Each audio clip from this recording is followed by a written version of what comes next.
Welcome to our channel. Today we how to download Coursera certificates to showcase on LinkedIn. Easy tutorial step by step clearly. To download your Coursera certificates, first, log in to your Coursera account. Once logged in, navigate to the My Courses section from your dashboard. Locate the course for which you want to download the certificate. Click on the course title to enter the course page. On the course page, find the course certificate link, often located in the top section of the page. Click on the course certificate link to access your certificate. You may be prompted to complete any outstanding tasks, such as quizzes or assessments, before downloading. After fulfilling any requirements, look for the download button on the certificate page. Click the download button, and your certificate will be saved as a PDF file to your device. Once the download is complete, locate the PDF file in your designated Downloads folder. Now, go to your LinkedIn profile in a web browser. On your LinkedIn profile, find and click the Add Profile section button. Choose the Add Featured option to showcase your certificate.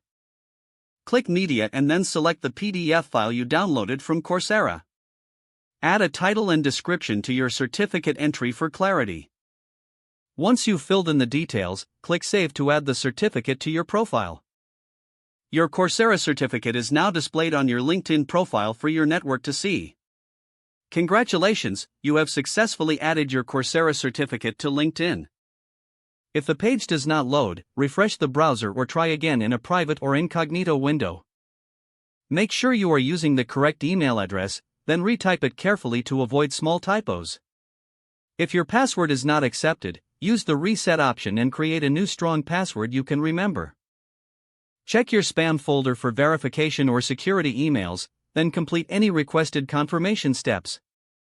Enable two-factor authentication if available to improve account security and reduce unauthorized access risk.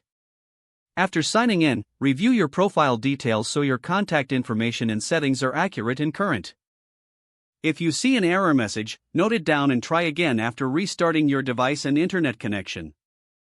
Log out when you finish, especially on shared devices, to keep your account and payment information secure. If the page does not load, refresh the browser or try again in a private or incognito window. Make sure you are using the correct email address, then retype it carefully to avoid small typos. Don't forget to like this video and subscribe to our channel for more step-by-step tech guides.